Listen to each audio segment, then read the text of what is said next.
Greetings, everyone. We're so glad that you joined us today for the CICN January webinar. I'll wait for just another minute and allow more folks to join as participants.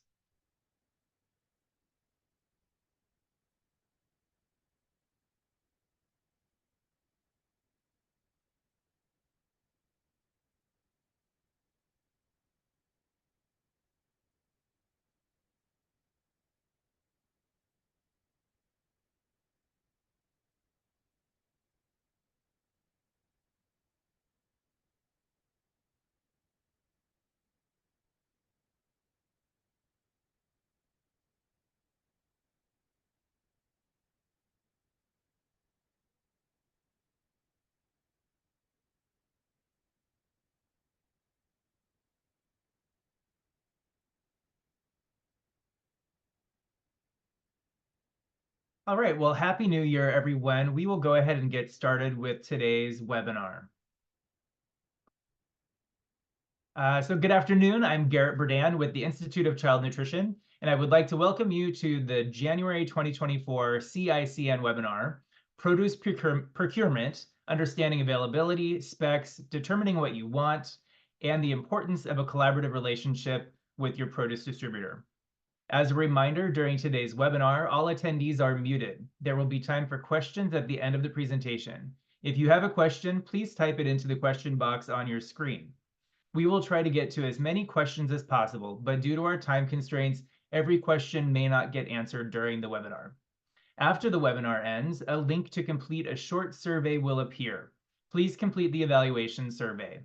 24 hours after the webinar, individuals who have registered will receive a follow-up email. The email contains a recording link for this webinar available on iLearn, ICN's online learning platform, and a link to the evaluation survey in case you missed the pop-up link today. ICN will send out webinar certificates within 24 hours. The ICN and USDA Food and Nutrition Service launched the Culinary Institute of Child Nutrition in 2018 to assist in meeting the unique training, technical assistance, and professional development needs of child nutrition professionals. We work to help child nutrition professionals develop goals and implement best practices to improve the culinary aspect of program operations. Please visit the Culinary Institute of Child Nutrition online for tips and strategies for preparing and serving healthy, culinary-inspired meals. Thank you again for joining today's webinar. The topics covered in today's webinar fall under the key areas 1 and 2, nutrition and operations, and meet the USDA Professional Standards Codes 1100 and 2400.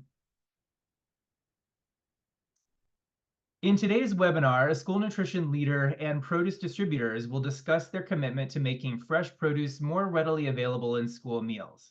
We will hear about how school operators set goals and plan their procurements, while distributors will share how they work with school customers to maximize quality, variety, and overall collaboration. Together, their goals are to provide students with great tasting produce that encourages and increases consumption of these healthy foods.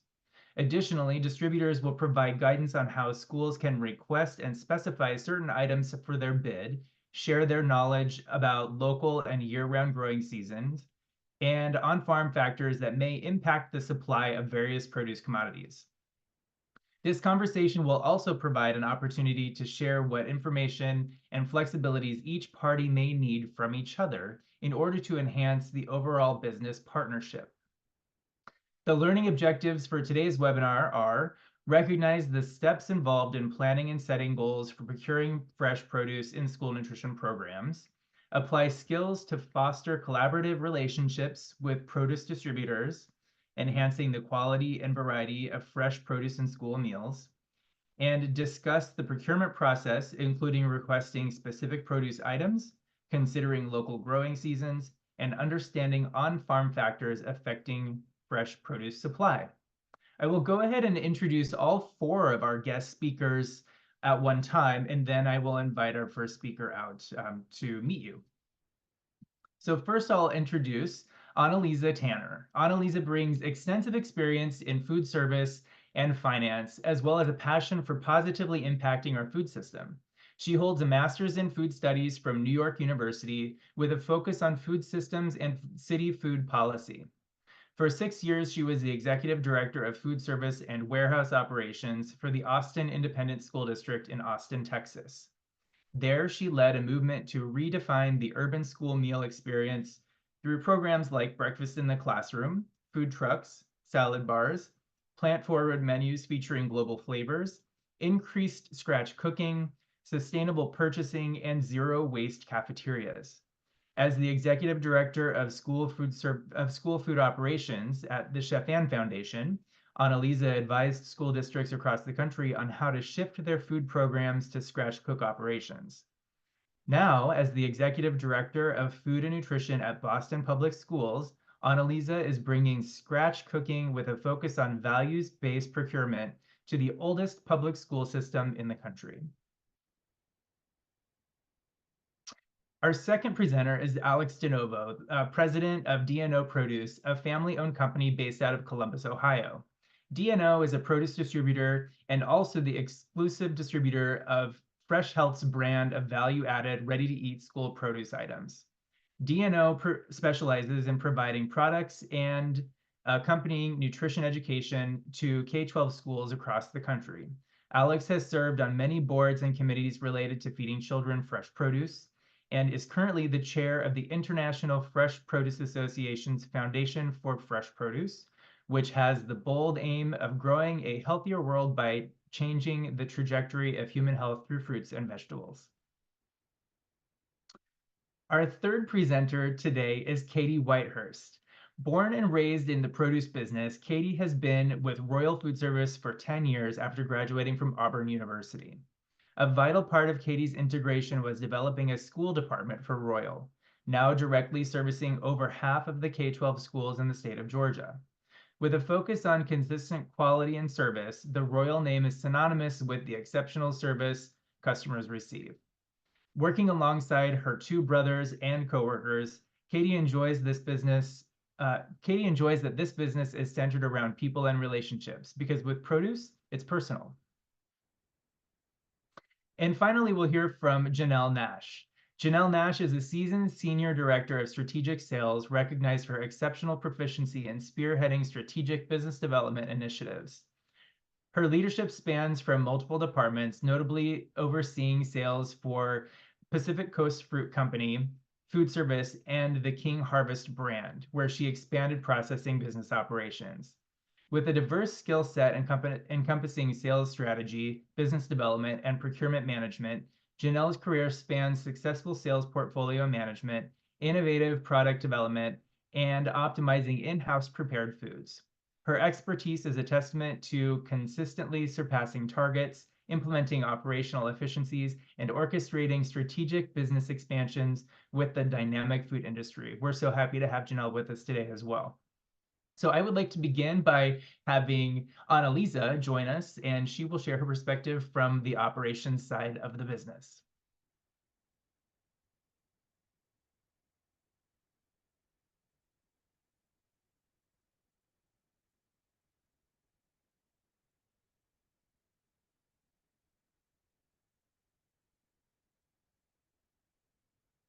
You're muted.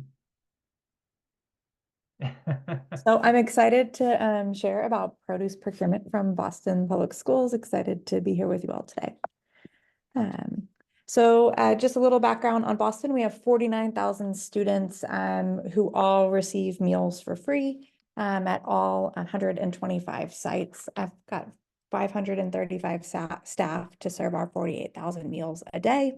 92 of our sites are self-prep, so they're doing scratch cooking, and 33 sites receive vended meals. Currently, just under 40% of our students are eating breakfast with us, and a little over half of our students eat lunch. So I thought I'd start out with talking a little bit about how we do our produce procurement. Here in Boston, we do an invitation for bid as opposed to a request for proposal. A request for proposal would allow us to dig in a little bit more into the quality and variety and delivery needs. then we feel is necessary for produce because we are able to do a line item spec on our invitation for bid to get to that detail around the quality and variety without having to go through the longer time frame and all of the bureaucratic pieces and approval process in the city of Boston and the Boston Public Schools. So we choose invitation for bid to kind of keep our produce purchasing a little bit more simpler and faster. That being said, we have basically 3 streams that we do our produce purchasing in. The first is doing USDA DoD fresh, allocating as much of our commodity dollars to fresh produce as we can to help us balance out kind of cost wise. And we plan our menus and do our ordering through DoD first to use up all of our entitlement before we switch to our commercial distributors. And then we have one main commercial distributor and one local distributor so that we have access to a variety of produce year round, but then can prioritize local when those products are in season here in Massachusetts. Another thing to keep in mind when we're doing our procurement is the consolidated production. We have one site that's doing some consolidated production, and then we have our warehouse. And so because we have such a variety of sites, some sites receive their produce directly, and some sites we consolidate the produce here at the warehouse and then deliver to them daily. So our direct sites are weekly deliveries and our daily sites obviously are daily coming out of the warehouse. And so we have to be really tight on our timelines and our inventory and ordering to manage the fresh product. But the consolidated production in the warehouse really help for us to do more local purchasing because we can aggregate here. Our smaller producers can do one drop, or that local distributor can do one drop, where 125 locations would be too much for them. But we're also part of the Good Food Purchasing Program here in Boston. And so we are looking at all of our purchases and how they stack up for local economy, sustainability, nutrition, animal welfare, and fair labor. And so that applies to produce as well. And we put the specs for good food purchasing in our line items on the invitation for bid so that our vendors know what we're looking for, that we have a priority for an organic Northeast apple, then a Northeast apple, and then an apple, for example. And we will list out multiple sort of varieties of specs so that we have flexibility for the vendors if they're able to maybe provide some things and not others. And then we go through and we can pick line item by line item which distributor we're working with. I thought I would also answer this question, why fresh produce? First of all, it is a reflection of our priorities and our values here in Boston to provide our kids the healthiest options and to really highlight the foods of the region and for things to be fresh. We know that fresh fruits and vegetables are among the healthiest foods. And even though we know that, we also know that our students and even our adults are not often getting as many fruits and vegetables as they need. And so we want the produce that we're providing them to be as healthy and as fresh as possible. It's also such an educational opportunity, as the food service directors and the crowd know. The cafeteria is a classroom, and even if the kids aren't taking each thing we're offering on the serving line, they are absorbing that information and learning how to make healthy habits about what foods are important to include in a diet. And so they may not take some of the foods we're offering when they're in kindergarten, but certainly by the time they're seniors in high school, they're familiar, they understand the importance and can be making those lifelong healthy habits. It's also such an opportunity to teach our kids where the food comes from, so they can have good connection back to their home, to really experience the taste of New England. And and have a sense that there is a lot of input, a lot of labor, a lot of work, a lot of thought that goes into getting food from the farm to the tray. Fresh produce gives us a lot of flexibility and variety so that we can give our kids that, again, that great educational experience, and then the variety that Americans are used to. And then lets us sort of be more flexible with what we're offering, what we can find good pricing on, what's fresh, what's trendy. And I think I've talked a bit about supporting the local economy, but we have a farmer who shared with our team at the beginning of this school year that one of the biggest benefits of working with the school district is that he's able to provide his workers steady work throughout the year. So his farm hands aren't having to travel up and down the eastern seaboard for work throughout the year and are really able to provide stability for their families. And that's the kind of change and the kind of jobs and life that I am really proud to be able to help create by buying local produce in Massachusetts. And then finally, I think that fresh produce it definitely helps increase our participation and therefore our revenue.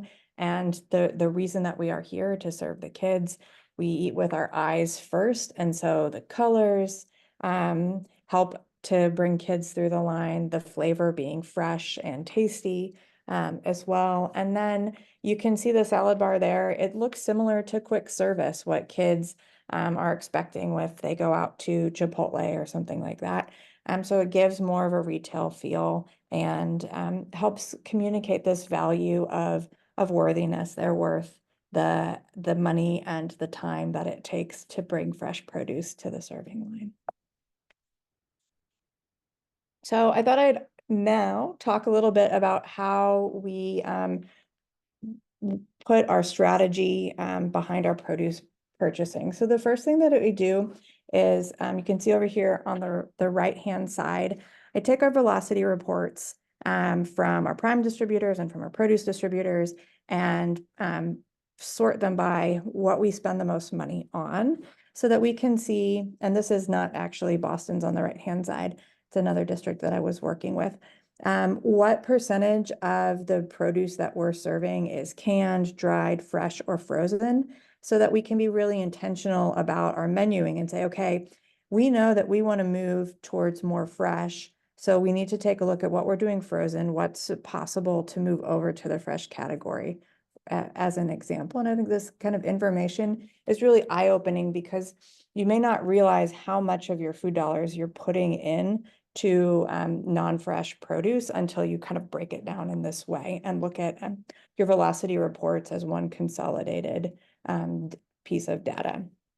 And then once we kind of have an idea of what our breakdown is by type, then we look at by product and what are we spending the most on. So this chart on the left-hand side, it's our number one spend in produce is DOD lettuce. Remember I said we first spend out our DOD allocation first. And so we know that if we want to make progress in lettuce, if we're looking to increase how much we're doing locally, that, you know, lettuce, how much we're spending locally, lettuce is our number one item where we spend our money. So we would really want to focus on sourcing lettuce locally as opposed to mini peppers where we only spend $20,000 a year.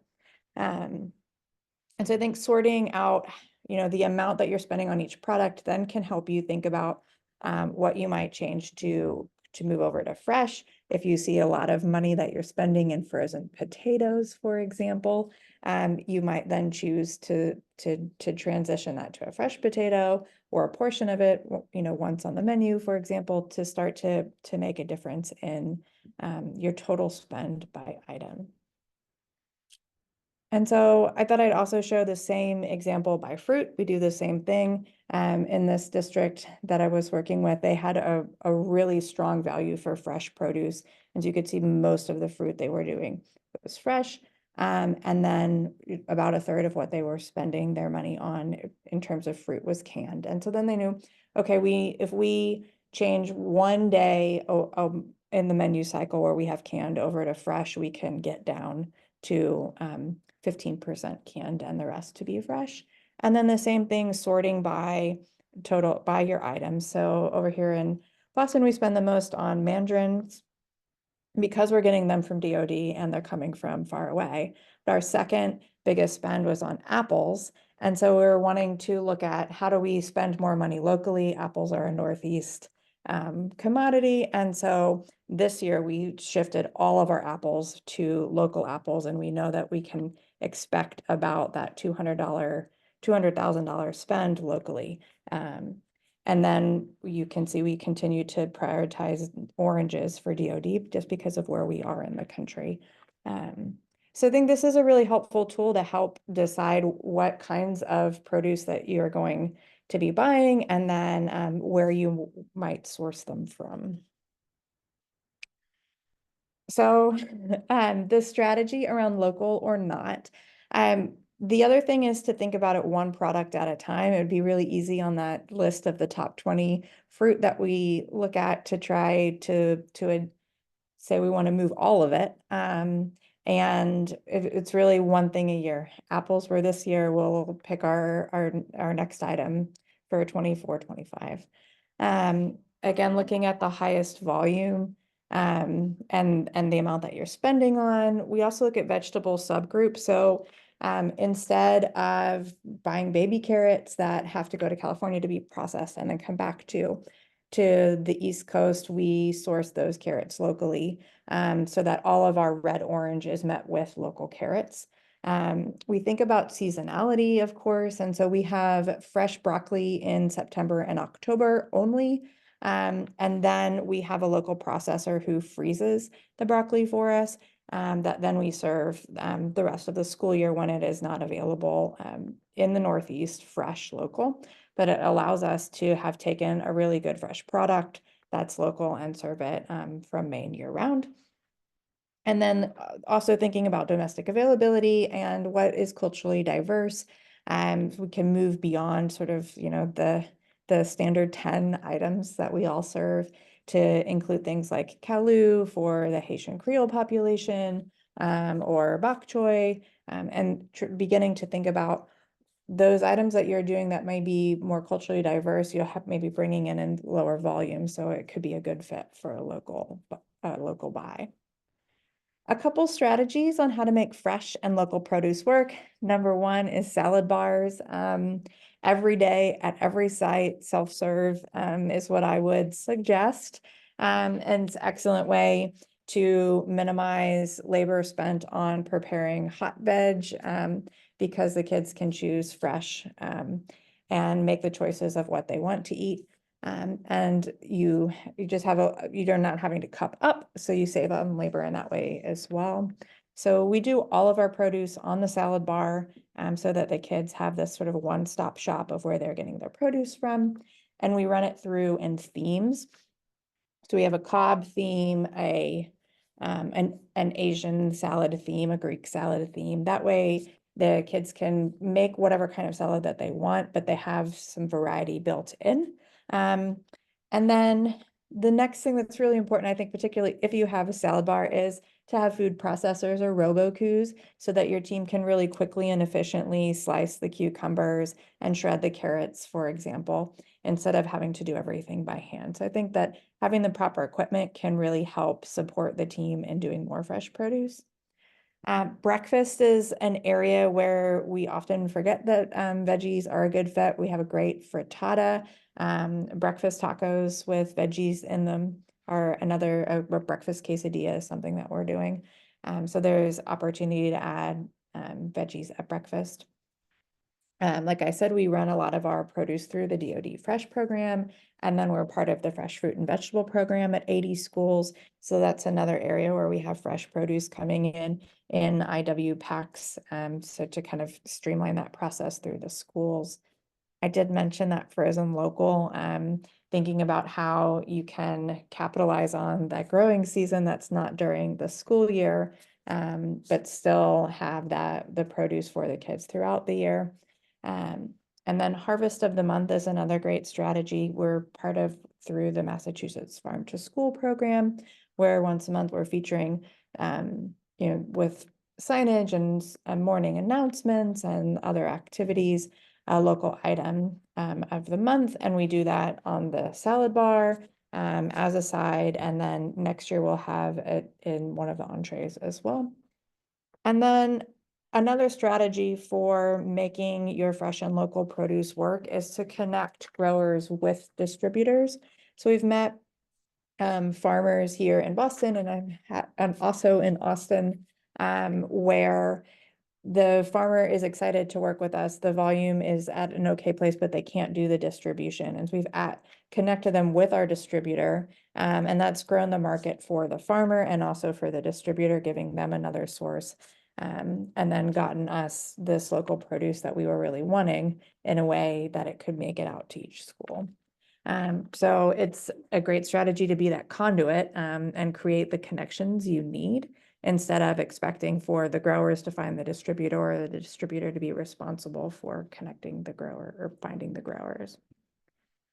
And then finally, what makes a good distributor? First of all, consistent product quality control. And then the ability to source the volume and the product that we've requested in season. There's, as you all know, it's tricky to line up the seasonality of the vegetables and the cycle menu with the volume that we need, but having a distributor who's willing to make those commitments and figure out that calendar and volume is pretty important. I think the willingness to work with the small farm and to aggregate maybe from several farms so that you can bring in the local product. And all three of those bullet points, I think, really speak to the most important thing is the relationship and the communication, being treated as a valued customer, helping us to plan. I think sitting down and talking with your distributor ahead of menu planning and helping them see your menu ahead, and they can also give feedback on what you might change to make sure that you're going to get the product that you want at the time you want it, is really helpful.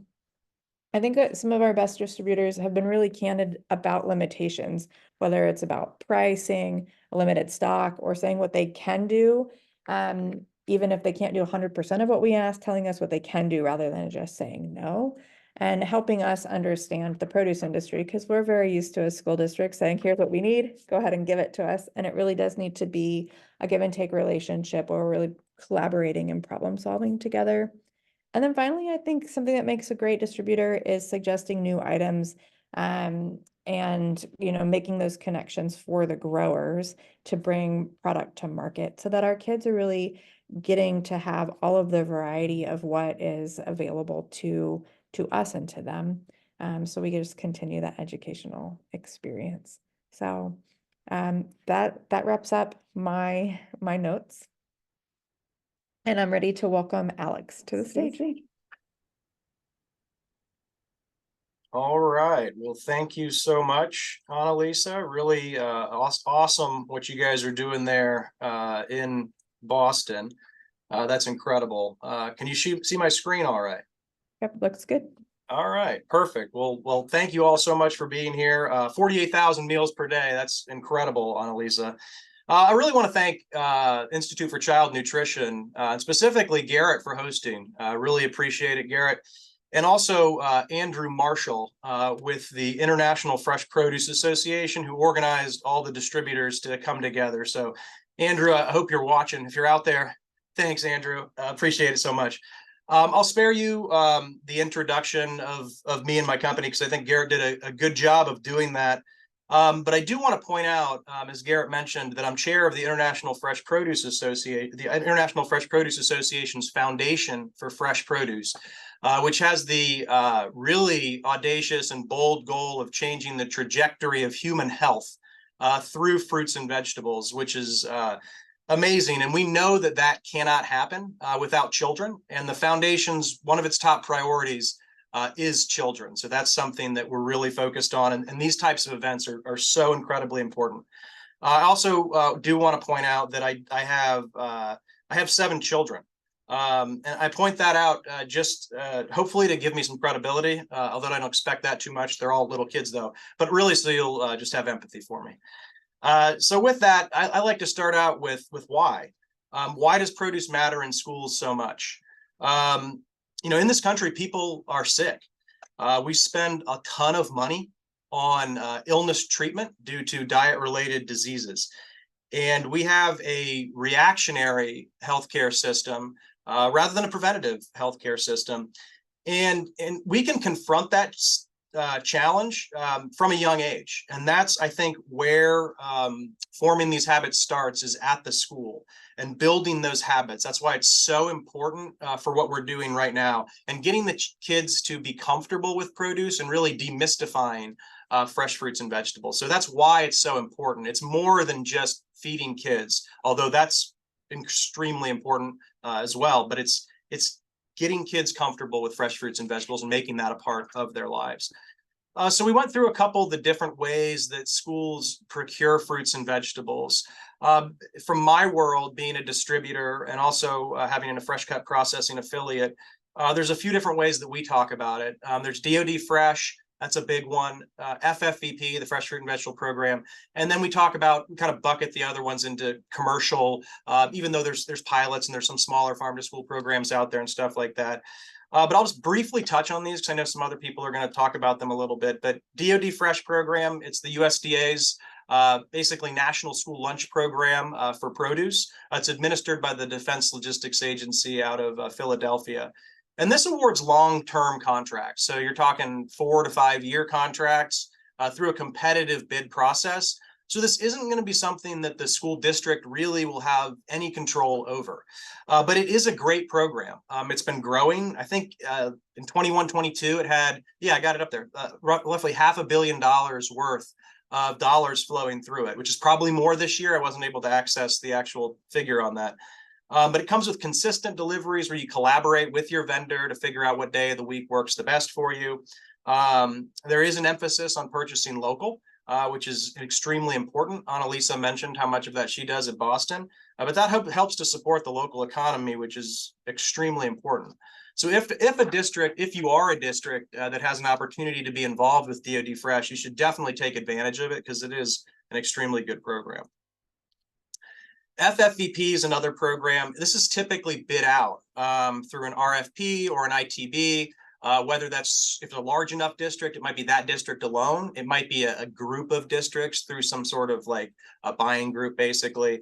But this program, as most of you likely know, features a fresh produce item for a snack in the classroom. So not breakfast, not lunch, but outside of that and in the classroom. So outside of the jurisdiction, if you will, of the lunchroom. So it's a little bit different, but it's really cool because it's recommended that this program is combined with education. And children learn while experiencing the produce. So as they're eating the product, learning about it, they're making those stronger, neural connections, which I think is really important to adoptability. It's extremely important. This program has been growing significantly as well. $250 million plus in this school year. That's combined with some, I think, carryover funds, but that's still a strong number. It's been growing very fast. It's actually oversubscribed in some states where schools may not get funding, even though they qualify and apply, which is something that, I think we need to do a better job of changing that and making sure there is more funding available for these types of programs. I know through IFPA, that's something that we're constantly working on. But it prioritizes children in underserved communities. And this is important because that specific cohort doesn't really get exposure to this wide variety of produce, especially along with education. So that's, again, if we're going to impact the health of this country, there's no doubt in my mind, it has to start with children. It's so incredibly important. But something like this, there's a real importance, and I think Annalisa touched on this a little bit, kind of looking at the values that are associated with it rather than just straight up cost. So there's a mechanism called a best value trade-off. That's the lingo that's typically used in, I think, the government speak. I don't know if that applies to districts as well, but best value trade-off versus low cost. That allows for other values, other things that might be important that can play a role in the award process. So it's not just straight up, hey, who's the cheapest? Because while price is important, it may not be always the most important factor, or it might be an important factor, but there's other things that also are important, and those should be taken into consideration as well. So when you're producing these RFPs or ITBs, how can the vendor really make a difference? Menu planning is extremely important. Getting ahead of seasonality challenges menuing items that are in season or local. It's funny in produce, we talk about this thing, or maybe I talk about this thing. I don't know if anybody else does, but I call it a produce paradox where, if you go into a Best Buy and you're going to buy a TV, typically, if you buy a more expensive TV, it's going to have more bells and whistles. It'll be a higher quality product. You can use that heuristic to say that's a better product than this one. Well, in produce, that's not always true. And in fact, a lot of times the inverse is the case, because so much is driven by supply. When the price is extremely high, that might be because there's weather conditions or insect pressure or something like that, where, yeah, they might be able to get product out of the ground, but it's not going to hold up that great. So typically, when the supply is high, the price might be low because there's an abundant supply, and that's the cream of the crop, so to speak, right? So that's the produce paradox. Not always true, but a lot of times it is. So something to keep in mind. But plan your offering 6 weeks in advance. Your vendor should be able to work with you on that and collaborate with them often, and have a kind of a two-way street. Also, offering unique items, flavors, textures. If this is important to you, then put it in your bid proposal. What is your vendor able to offer? A lot of different items for you, specifically for FFVP. I mean, that's a program that offers a wide variety of items, that if that's important to you, having that variety, make sure that you allow for that in your proposal. But things like, holiday themes. Does your vendor have the ability to be able to cut up blood oranges for Halloween or pink pineapple for Valentine's Day? Neat stuff like that, because we want to get these kids excited about produce. Other type support. Is your vendor able to provide education or marketing collateral to the school? Education, can it be grade specific if possible, to take more of the work off of your table and place it onto the vendor? You guys are challenged for time. Many school food service directors are very challenged for time. Place that burden on the vendor and put it in your proposal. It's buying you time. It might cost a little bit more money, but what's that worth to get some of your time back? Again, we want kids to get excited about fresh produce, so we need to keep it interesting. Can the vendor promote the offerings and what's happening in the school through social media and other things like that? That's becoming more and more important.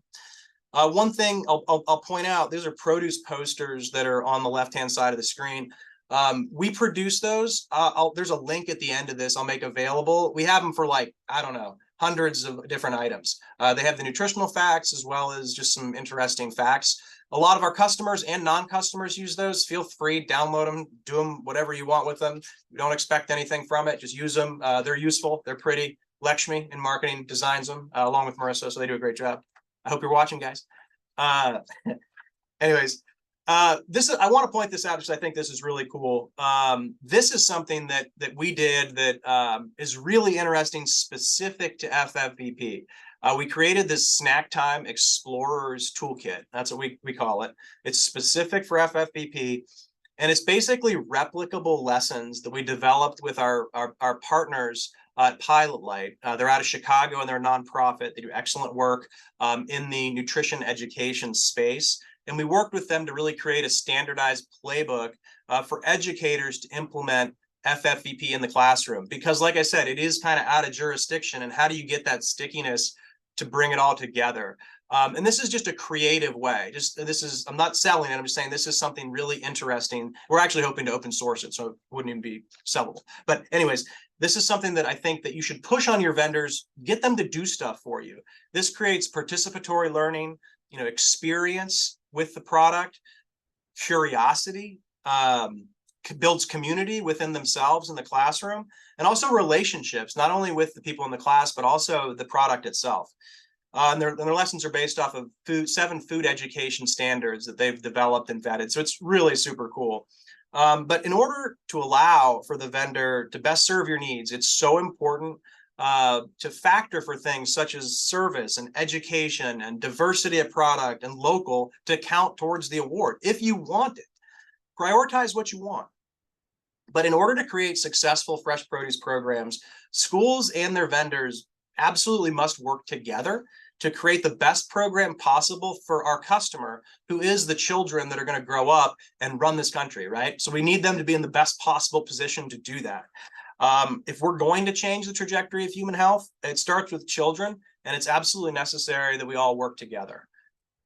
So with that, thank you very much. Like I said, there's produce posters, some additional content. If you check out that link, there's some useful stuff on there. Seriously, you should check it out. There's also follow us if you're interested. We do some cool videos and fun stuff. If you're interested in that type of stuff, there's some good tidbits if you follow us. But now I'm going to pass it over to Katie Whitehurst from Royal out of Atlanta. All right, let's see.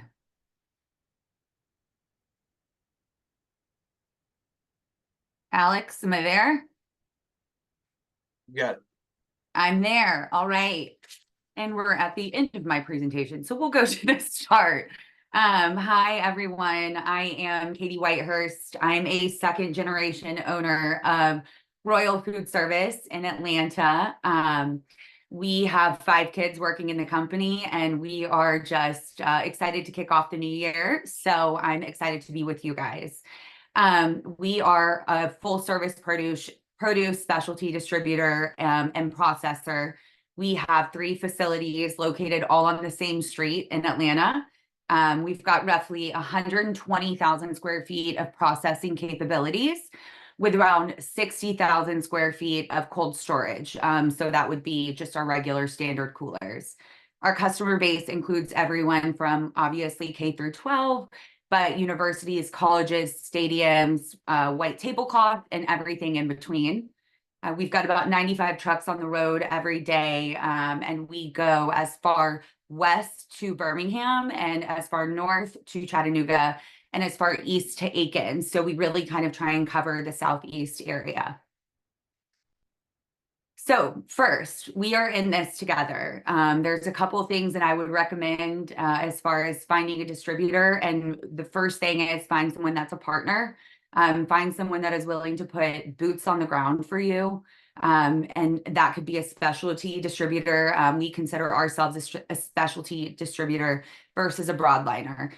We only, for the most part, handle perishables and produce, some dairy, which is why we fall into that specialty kind of category.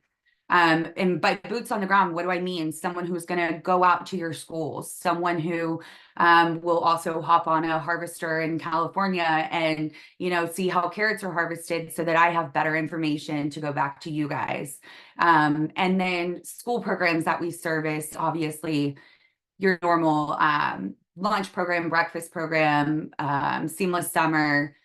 Alex mentioned FFVP and USDA DoD Fresh. Those are incredible programs. We have quite a few FFVP schools.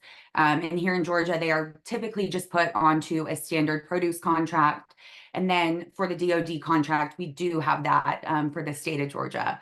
And then we also have some little, I shouldn't call them little, some other programs such as Harvest of the Month and Local Fruits for Schools, which is a grant program that we are participating here in Georgia. So what is a vendor's role? Our role is really to serve you. We are a service-based industry. That is what we do. So we are only as good as our last order, and you need to put us to work. What can we do for you? Maximize your delivery schedule. We can market for you, your local program, menu planning, all these things that we've gone over. But what else can we do for you? And I personally find that to be, you know, problem solving and thinking outside the box. We have quite a few very large districts here in Georgia that are 130 schools plus, and then we have districts of just 1 school. So we really have to be able to fit the mold of any size district. And what do I do to think outside the box? I look at what restaurants are doing. I look at social media trends and TikTok and what are things that I've enjoyed either making at home or someone's made. And I'm like, wow, you know, I bet we could do this on a much larger scale, being a school cafeteria. And then, you know, problem solving, that is what we're supposed to do for you guys. If you are confused on why oranges are, you know, maybe have a tint of green to them when they're from Florida, like we need to be communicating these market conditions with you. Additionally, we need to create a credit policy that works for you. You might have half a case of apples that are bad, and we can then issue you a credit for half a case of apples. You're not having to compromise on, let's say, overspending and not really getting, the product out of it. Other things that we should be doing is, when we have a transition from California to Arizona or vice versa on something like leafy greens, we should notify y'all. You should understand what the product might look like before it gets to you. At least if we haven't educated you in the past, we should continue to do that every year. And here are some of the weekly communications that as a company we put out. I would say the most important being the local list. The local list is full of items, as you can see, and we have tons of descriptions and item codes, and it can get a little chaotic. I will be honest about that. But what I encourage my customers to do is order by the local list, or at least make sure you're reaching out to our school department to make sure that you're ordering what you think you're getting, or what you truly want. And then in the middle, we have a market report, which is, these are put out, it could be weekly, it could be monthly, it could be bi-weekly. It just really depends on the conditions that are going on at this time. And then additionally, we put out a fresh report every week, which is just our version of a market report. It hits the top commodities and big items, and these are all posted on our website as well, so it's easy access for the customers. And then I have a team that sends out these to all of our districts every week. Here are also some more monthly and quarterly menus and flyers, promotions that we do. Obviously in the fall, it's National School Lunch Week. It's also Farm to School Month. And I feel like the fall in an ag state, which Georgia is, in an ag kind of region area, it's super great to be able to give all these options and really let the districts kind of use this as a guide. And we try to get this out August, September, so that people have time to adjust what they want. And then FFUP is done monthly. We try to put pricing on there, pack sizes, and then, we try to make it as festive and fun as we can. For instance, this March, we had Brussels sprouts the week of St. Patrick's Day. We've done gold nugget mandarins, and done a big display of the mandarins are the gold at the end of the rainbow. So all about just thinking outside of the box and how to get creative. And then on the furthest left, we have a kind of like a fall flyer. It was our fall specialty list. So these are also other options. They might not be bid related, but they might be something that a district uses to spruce up the cafeteria, or to do, food-based learning. However they would like to use or order any of these items, they are welcome to. All right, so a local program in an ag state, again, is a huge deal. And the first step is defining local. We are in Georgia. We define local as any state that borders Georgia. So that would be Alabama, Florida, North Carolina, South Carolina, and Tennessee. But there are programs and there are districts that want, their local defined by mileage to either end user, being the school, or to the distributor. And then there's also other, definition of only in state, which we would call specifically Georgia grown. And then, just some ideas and kind of thoughts behind Farm to School is, again, use your distributor. That is what we are here for. One thing I like to do is I sit down with any customer that wants me to, really, and end of May and June, and we kind of create this spreadsheet that you see over on the left, and we sit there and we go, month by month and item by item, and honestly, success story by success story, and what has worked and what hasn't. And we make these menus and these calendars. And we try to do this for any district that wants it. But it's a great way to really just kind of line up and even just start a farm to school program or a local program by using, commodity based items, maybe like an apple rather than butternut squash. And, again, look at what has worked in the past. Success stories, I find to be one of the most important, things. We've had districts want cubed eggplant, and they order the cubed eggplant, and then at the end of the day, they're like, that was kind of a flop. And so I look to items like shucked corn, and I know that that goes over so well with schools and with kids. So it's really just trying to figure out how we can get some of those like great variety and great items into the schools. Another thing is just get to know your farmers. If you want to do that through your distributor, that's amazing. If you want to go out on your own and then connect the distributor, I know Annalisa spoke about that a little bit, but one of the most important parts of that would be just understanding your food safety requirements. You would hate to find a farmer that either doesn't have gift gap or insurance or something, and you kind of come up with a plan and then realize he or she doesn't have what you need. And be flexible and make a backup plan. Those are probably two of the most important, if not the most important parts of really anything produce related, because our control is so limited once it's A, pulled out of the ground, but B, truly while it's in the ground. A storm, anything, can really ruin product. And then here at the bottom, we have a partners in produce. So for each of our partners, we have a write-up about them, and we'll do a partner spotlight, each month or each quarter. And then we also supply these to all the school districts as well, so that they immediately have a farmer bio that just goes with whatever item they're ordering. In this case, this was for some beautiful hydroponic lettuce that we have grown locally here in Georgia.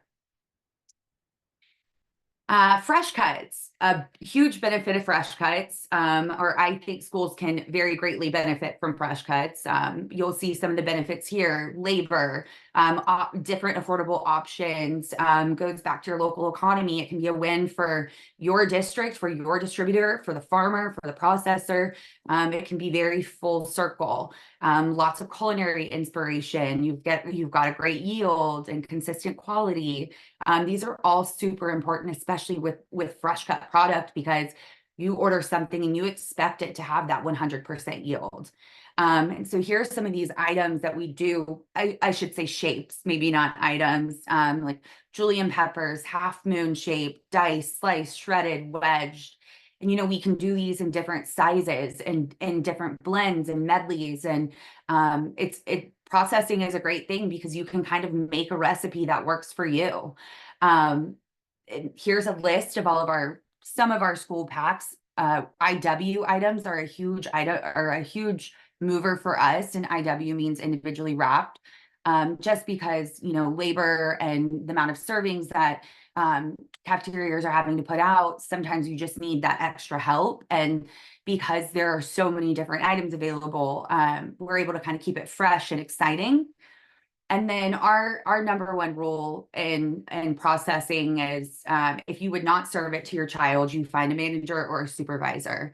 It was the number one rule that really my brother Kevin created with his business partner Austin. My brother and Austin have kids. The reason that we are in processing and that we are in the business that we're in is because my dad and his business partner wanted kids in schools to have fresh produce that they knew we were getting. So that's really how our school program grew. And food safety is the most important part of that. Whether it is pre-cut or it's, whole, whatever it is, the food safety aspect is just something that no one can ever lose sight of.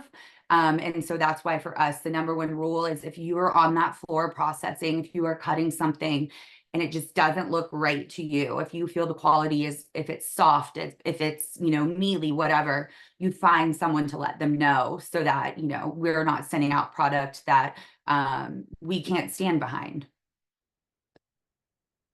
And then finally, just some considerations for you to look over, and also for me to be honest about what we are looking for as a distributor. The delivery requirements, whether it's, after our key drops, a central kitchen, warehouse, do you have to deliver the day school comes back following a break? All of those are huge determining factors for a distributor to really think about with schedules and with breaks. And it's a bigger, I guess it's a bigger hoop to jump through than sometimes people realize. Also, your pricing structure. If you have a cost plus bid versus a USDA terminal market report bid, which we do a ton of here in Georgia, plus a fixed fee to deliver. And then price escalation options. As we know, nothing is really going down in price, and just making sure that people are understanding that, you know, romaine might cost this year, and it might cost something else next year, and just that there's that understanding between both parties that, you know, we do our best to control the cost, but we obviously can't just like lose money and send out things below cost. It's just, it's not a good business practice for all of us to be involved in. So it's just best if we all stick together and we have flexibility on pricing and all of these good things honestly make for the best partnership. And then an RFP is always what I would suggest if you want more control in your bid process. These are just some of the considerations that I've thought about or I've seen on RFPs that we have done at Royal, whether it's your local program is important, FFEP, a delivery schedule. You might have to have a Monday delivery. And if that's, you know, if that's what you have to have, then you need to be honest about that. And it's up to your distributor to say, I can't do that. That's where that partnership really, really comes in. Your customer service. Do you have a team of people that are going to be, you know, helping you? Is it just one person, you know, to your district, or how is that set up? We have a team of 3 that just handle our school department. Experience, you know, get letters of recommendations, ask local districts, you know, have you had a great experience with Royal or Pacific Coast or DNO? And just, you know, that's a great partnership too, looking to another district. And then, you know, food safety, menu options, ordering options, reporting services, quality, all of these are just really all encompassing of what should make a great distributor partner, not just a distributor to you. And that is my presentation. So thank you all. I will now be introducing Janelle Nash with Pacific Coast Fruit. Thank you, Katie. Of course. And thank you to the INCA for making this possible. It's great to have an opportunity to get in front of everybody and talk about our favorite topic, which is how to get children to eat more produce and be produce consumers from now into the future. Produce distributors are here to help you meet your goals. I think we've covered that. Annalise, Alex, and Katie all talked about that. But in order for us to do that, we need to understand what your goals are and how we can best help you meet them. That's why it's important for you to identify what you need and what you want in a produce distributor. And that's why it's also important to review and update your requests for proposals to ensure they reflect your current goals and will aid you in identifying the best fit for your district. Vendors see the same information year after year on RFPs, and they don't always reflect what we know are the district's current needs. So if you want to attract the best in class vendor, updating your RFP to help you identify them is really important. But what sorts of things should you be looking for in a vendor? Are the bidding vendors qualified? A great way of identifying qualified vendors is to determine what their third-party audits look like. And that demonstrates that they and their farms that they use are well-versed in growing and distributing food safely. Good standing with PACA is also important. A company that is not PACA compliant has demonstrated that it has trouble paying its vendors, and they'll likely not be a good long-standing partner for you. Again, relevant references are also helpful because they demonstrate that a company has experience navigating the specific needs that you have in your school district. So it's okay to ask for all of those things. Think about how you want to interact with your vendors. How do you want to place your orders and get information? Some companies have flexibility in how you can place an order, which is helpful if you have a preference. And informative online ordering platforms and account managers dedicated to helping you are invaluable resources that can save time and make developing a dynamic program much easier. What about farm relationships? Connecting the produce kids are eating back to the farm it came from can go a long way in promoting produce consumption. So it's important that your vendor has a good number of local farm partners they can tap into for you to promote local items. If you have partnerships with local farms, a good vendor can complement those or help out when there's an emergency. For example, let's say your local apple grower ran short for your last week of a promotion and is unable to deliver. Your produce distributor should be able to help you out of a challenging situation like that with no problem whatsoever. Do you need recommendations to address specific challenges? Sometimes it makes sense to evaluate the products you're using to ensure that you're using the best option for your district. An example might be ordering 24-count romaine lettuce, which is filled by volume. The net weights of those cases could be several pounds different at different times of the year and during the growing season, which could throw off your yields and create issues in your kitchens. A good vendor will be able to show you other options, such as a pre-chopped romaine that have a consistent net weight and help you with seasonal transitions where growers are shifting from one growing region to another and can pose challenges with quality and affect supply. Here's a few examples of some interesting harvest of the month ideas. A good vendor should be able to provide you with a variety of options throughout the year to keep your menus dynamic and engaging. And as Alex and Kanie pointed out, they should also be able to provide you with all of the materials you need to educate your staff on those. Another thing to think about is, does the vendor have any ability to help you with labor issues? So labor is an issue in many kitchens, and vendors that have in-house processing can be very helpful in expanding offerings, especially with harder to process items like hard squashes. And again, kid-friendly is the key. We're trying to develop an affinity towards healthy eating, so putting vibrant colors, flavors, textures in front of kids is important. So what can your vendor do for you in an emergency, and what does that look like?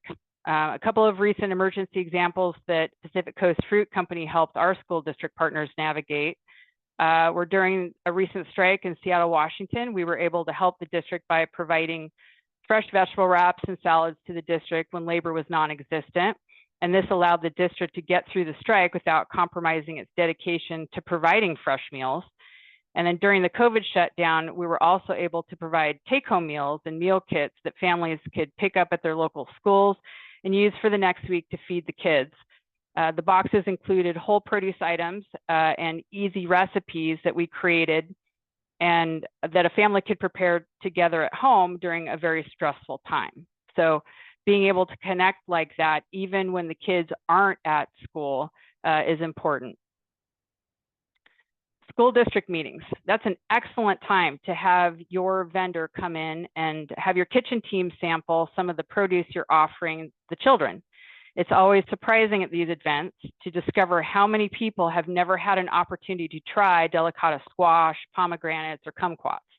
Since these are the people serving the kids their meals, they're more likely to encourage the kids to try these foods when they themselves have eaten them.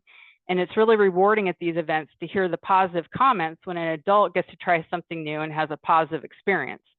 We think that this will translate to the children they're serving as well. A few other things to consider that your vendor can help out with, some special events such as warehouse tours. They can be conducted for kids of all ages and provide opportunities to try new items, answer questions, teach kids about how our food system works. We've also done presentations in classrooms that are geared towards what the class is studying. So in this example, one of our buyers, Eric Levi, is presenting in 5 different family and consumer science classes. One of the things he focused on was fruit propagation and the differences between organics and GMO produce. And he also introduced the classes to novel fruit varieties like Lucy Glow apples, which are organic and naturally red inside. They were a big hit, and of course, the class had an opportunity to sample everything that he brought. Whatever your needs are, your produce distributor is here to help you reach your goals.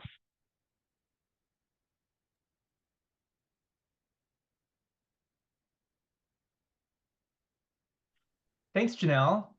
Really appreciate that. That was really wonderful. And it was a nice way to kind of recap the conversation with the additional information that you shared and the creative ways that distributors are meeting the needs of their customer. So I really appreciate hearing from you and from everyone. Just for the folks who are still with us on the webinar, we're going to go a little bit over the hour today because there's so much content to cover in this really important topic. So we'll go ahead and move into our question and answer portion of the webinar, and then we'll wrap up by a quarter after the hour at the latest. So before we begin, I just want to start by recognizing the efforts of these 3 distributors who are with us today. We really appreciate what you do. The Culinary Institute of Child Nutrition is grateful that you were able to join us today and share your expertise. I must say, however, the participation in today's webinar does not constitute a business endorsement by the CICN. But we recognize that the business of school nutrition operations is a fair and open market. So while we really appreciate your time and your expertise, I'm required to say that this is not a business endorsement of the 3 distributors, but it sounds like you're doing amazing work. So keep it up, and we appreciate what you're doing for schools and for children in the United States. So let's go ahead and move into. Get myself back here. Let's go ahead and move into some Q&A. Not many questions came through. I think you all provided such thorough and detailed information that I think a lot of questions were answered kind of along the way. So I really appreciate that. So one of the questions that's here, can we get the resources to the fall menu, March fresh fruit and vegetable menu, and fall flyer? That might have been Katie. So if you have the ability to drop a link in there into the chat, you're welcome to. I don't have that ability, but Okay. I was going to say, you can share my contact somehow at the end or something, and people can get it from me. Yeah, that sounds good. So I'm sure they can find you online, Katie, with Royal. Very easily. Yeah. Okay. Perfect. Very easily. Yeah. And then also for the folks who are with us, the attendees, there's a few things that we've put into chat, a few links to some resources, including a recipe resource that I'll talk about in just a minute. So let's go ahead and let me see what else do we have here. A lot of really great accolades from everyone who listened in today. One question here is, I'd like to hear more about food safety considerations from the school district's perspective. Perhaps maybe Annalisa, if you want to address that. That they don't specify whole produce versus fresh cut. So why don't you share your thoughts as an operator? I mean, food safety is obviously paramount. We want our kids to be safe. And so we usually depend on the distributor to have checked for GAP certification or whatever the other kinds of certification that farms would have or the processors would have for food safety. I will say that when we've worked with smaller farms, local farms who haven't gone through the certifications that the distributors have required, we have signed a letter that said we are in support of this farm working with the distributor, and we take on the responsibility if something happens. And then in that case, with that product, we just did a second wash in the kitchens. But we knew, because it was a small farm and we had the strong relationship, that we were very confident that the safety was there. It was more of like a bureaucratic and like red tape issue for the small farm. And the distributor then did help them walk through the steps to eventually get the certification they needed so that they could be distributed out to customers beyond us. So I think it really is sort of a case by case basis, and what your aims are, what your values are, and what you're working towards, and then having the relationships to support.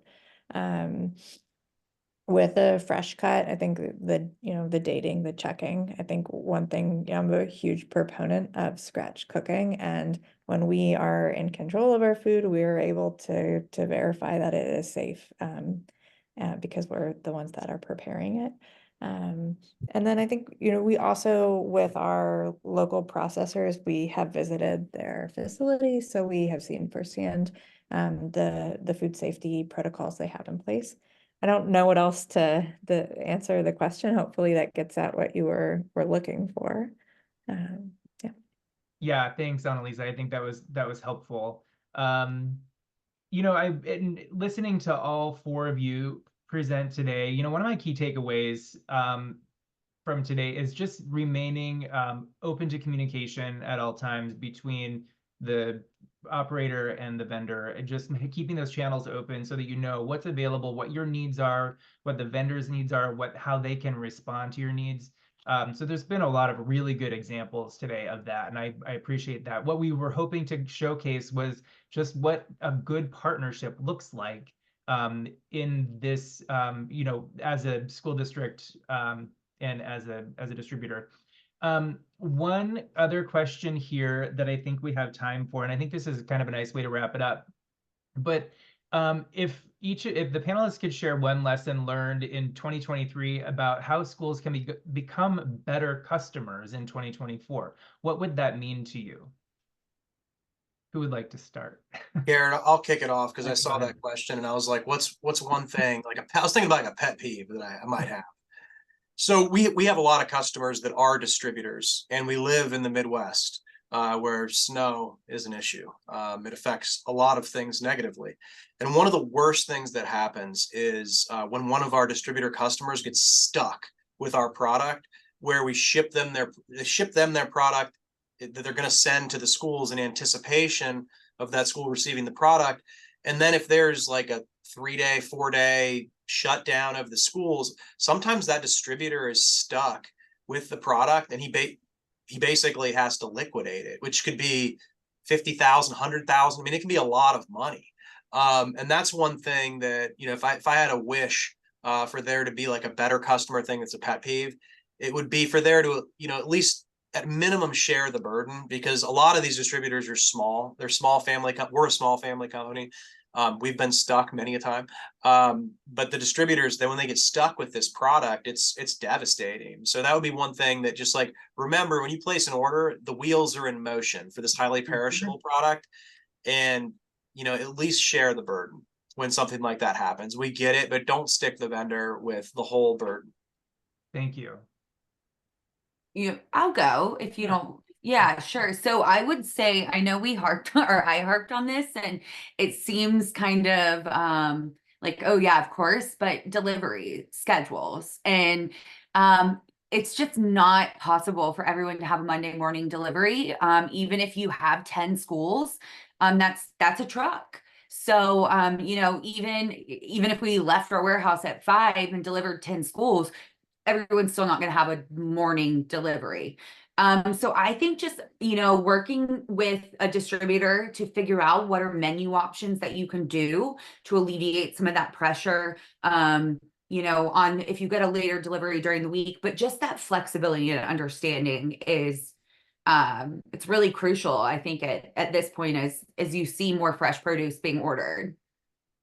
Yeah, thanks, Katie. Really good point there. Janelle, did you have any other thoughts? I do, and I kind of wanted to piggyback on what Katie just said. A lot of times when possible vendors are looking at requests for proposal, we see things like the delivery schedules and the amount of locations and the amount of, you know, we're doing the math on how many cases that will be every time we go somewhere. And so it makes a difference if you've got a company that has 10 trucks. They can't all be at all of the schools at the same time if they're all across the city, as an example. And so ahead of time, before you put out the RFP, thinking about and maybe researching, maybe talking to a distributor that's outside of your area so there's no conflict of interest, but just kind of, you know, poking around their brains a little bit about the things that are important to them, because there have been RFPs that we've not even bid on, because when we looked at the delivery requirements, it was clear to us that we would be bidding at an unsustainable cost to the district, and that's, you know, not who we are and what we want to do. And so we really want to put forth the most economical bid possible with, you know, all of the partnership bells and whistles that goes along with that. But that distribution piece, the cost to transport products, is one of the biggest pieces that a distributor is dealing with that affects the overall cost of the product. It's surprising to people sometimes to understand that, you know, we get mangoes and the cost to transport the mangoes to our distribution facility is more than the mangoes actually cost. Oh. And that's a surprise to people, but it's a reality. And so the more that we can do to partner on how to make those, the transportation piece and reduce our carbon footprint for that matter, a little bit more manageable, I think would be a big win for everybody. Yeah, thanks, Janelle. Annalisa, did you have any perspective on that too? I think the biggest thing that comes to mind for me is sharing your menu and your plans, your cycle menu ahead of the school year, or certainly ahead of the, you know, the semester or a couple months in advance, so that the distributor has an idea of what you're planning to do and then can give any feedback on what may or may not be available, so that you are on the same page. I think that to me is that kind of communication coming from us, instead of expecting that they can drop, you know, do everything at the drop of a dime. And I found that planning together and looking at the menu from both perspectives, what we need at the school and what the distributor can and is able to do, has been really helpful. Yeah, I think that's an excellent point as well, Annalisa. Thank you for sharing that as far as being a good customer. Well, we have run up against our time, and I want to thank everybody for sticking in there with us. There's a few more things I want to go over before we wrap up. So I just want to point out some additional resources from USDA. We've got the Produce Safety University resources linked here at the first bullet. USDA Food Nutrition Service also has procuring local foods information. And again, from USDA FNS, there's the program procurement regulations linked in the third set of bullets down there at the bottom of the slide. So check those out. And just a heads up, our next CICN webinar will be on Thursday, February 1st, and we will introduce our new equipment purchasing and facilities design guide that is just about ready to be sent out to all of you. And as we close, I would like to thank the International Fresh Produce Association for their collaboration and partnership in planning today's webinar. We appreciate their assistance in helping confirm speakers and also offering guidance within outlining today's opportunity or today's topic. In recognition of their support, the ICN would like to highlight the International Fresh Produce Association's recent resource, the 10 fruit and veggie forward breakfast recipes for K-12 school nutrition, all of which include on-trend and flavorful recipes that meet USDA's proposed guidance on added sugar limits. You can download the recipes, which include nutrition and crediting info, at freshproduce.com/resources/foodservice/K12-recipes. IFPA is encouraging schools to make one or more of these recipes during the National School Breakfast Week, March 4th through 8th in 2024. I also want to point out that you can find additional recipes on the Child Nutrition Recipe Box via our website, and you can also find other resources on the Child Nutrition Sharing site. Navigating to the ICN, and you'll find the Child Nutrition Sharing site there. I mentioned iLearn earlier today. You'll find this webinar and others archived on iLearn, in addition to many different online learning modules. So check out iLearn at your leisure. And finally, I would like to thank Annalisa Tanner, Alex DeNovo, Katie Whitehurst, and Janelle Nash for sharing their insight and expertise with us. And thanks to all of you for joining us today. This concludes today's webinar. Have a good day.